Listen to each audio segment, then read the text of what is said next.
আমরা যারা গৃহিণী আমাদের মাথায় কিন্তু একটা জিনিস সব সময় চিন্তা থাকে যে কোন রেসিপিটা বানালে পরিবারের সবাই খুব মজা করে খাবে। আসসালামু আলাইকুম ভিউয়ার্স, আমি আজকে আপনাদের সামনে ড্রাগন ফ্রুট দিয়ে একটি মজাদার রেসিপি তৈরি করে দেখাবো। আশা করছি আজকের এই ইউনিক রেসিপিটা আপনাদের সবার ভালো লাগবে। আমি এখানে 1 কাপ চিনি গুঁড়া পোলাওয়ের চাল নিয়েছি। এই চালটাকে পানি দিয়ে 2-3 বার খুব ভালোভাবে ধুয়ে নেব। ধুয়ে একটি ছাঁকনিতে ছেঁকে নেব। ছেঁকে আমি প্রায় 20 মিনিটের মতন রেখে দিব। এখানে একটি ড্রাগন ফ্রুটস নিয়েছি। এখন এটাকে ভালোভাবে আমি এটা যে ছাল আছে সেটা আমি ছাড়িয়ে নেব সুন্দর করে ছালটা ছাড়িয়ে নেওয়ার পর এটাকে আমি গোল গোল করে কেটে নেব। গোল গোল করে কেটে নেওয়ার পর এই ড্রাগন ফ্রুটসের মাঝখানে আবার আমি হাফ করে কেটে নেব। এতে অনেকটা চাঁদের মতন দেখা যাবে। আমরা যে হাফ মুন করে বলি সেই হাফ মুনের মতন করে কেটে নেব। এখন সেই চালের সাথে এই ড্রাগন ফ্রুটসটাকে আমি ভালোভাবে মিশিয়ে নেব।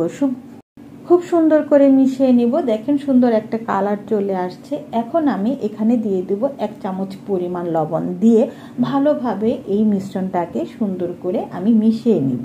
এখন আমি এখানে একটি রাইস কুকার নিয়েছি। এই রাইস কুকারে পুরোটা মিশ্রণ ঢেলে দিলাম আর আমি এখানে 2 কাপের মতন পানি দিয়ে দিলাম। দিয়ে আমি এই রাইস কুকারে আমি এই যে চালটা নিয়েছি সেটা সিদ্ধ করে নেব। আপনারা ইচ্ছে করলে কিন্তু গ্যাসের চুলাতেও আপনারা সিদ্ধ করে নিতে পারেন। এই যে আমার চালটা একদম সিদ্ধ হয়ে গেছে। সিদ্ধ হওয়ার পরে কিন্তু কালারটা অনেকটাই চেঞ্জ হয়ে গেছে।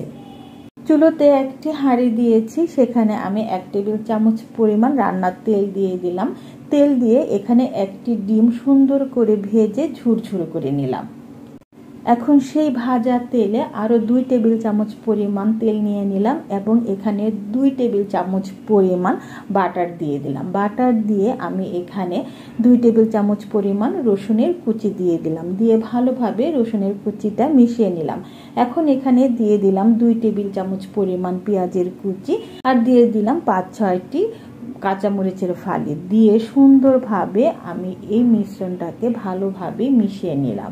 এখন আমি এখানে দিয়ে দিলাম 1 টেবিল চামচ পরিমাণ আদা বাটা দিয়ে ভালোভাবে সবগুলি উপকরণে মিশিয়ে নেব। এখন এখানে দিয়ে দিব 1 কাপ মুরগির মাংস। এটাকে আগে থেকে ধুয়ে কিউব করে আমি কেটে নিয়েছি। দিয়ে ভালোভাবে মিশিয়ে নেব। মিশিয়ে ঢেকে রেখে দিব 5 মিনিটের জন্য। 5 মিনিট পর এই যে আমার এই মুরগির মাংসটা কিন্তু প্রায় হয়ে গেছে। এখন এখানে দিয়ে দিলাম 1 চা চামচ পরিমাণ লবণ দিয়ে ভালোভাবে আমি এটাকে মিশিয়ে নিলাম। এখন আমি এখানে দিয়ে দেব 1 টেবিল চামচ পরিমাণ টমেটো সস দিয়ে ভালোভাবে এই সবগুলি উপকরণে মিশিয়ে নেব। এখন দিয়ে দিব সিদ্ধ করা সেই ভাতটা দিয়ে ভালোভাবে আমি মিশিয়ে নেব। মিশিয়ে নেওয়ার পর আমি এখানে দিয়ে দিব যে আগে থেকে ভেজে রেখেছিলাম ডিমটা, সেই ডিমটাও আমি মিশিয়ে দিচ্ছি। সুন্দরভাবে আমি এই সবগুলি উপকরণে মিশিয়ে দিচ্ছি। এই যে একদম তৈরি হয়ে গেল ড্রাগন ফ্রুটসের ফ্রাইড রাইস। এটা কিন্তু খেতে অনেক মজা। আমি আপনাদেরকে সার্ভ করে দেখিয়ে দিচ্ছি দেখতে কতটা সুন্দর লাগছে, খেতেও কিন্তু অসাধারণ মজা।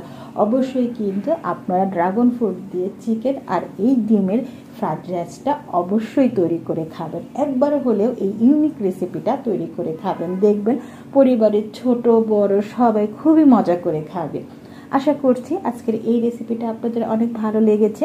যদি ভালো লেগে থাকে তাহলে অবশ্যই আপনারা আপনাদের ফ্যামিলি মেম্বারের সাথে শেয়ার করবেন। সবাই সুস্থ থাকবেন, সবাই ভালো থাকবেন। আল্লাহ হাফেজ।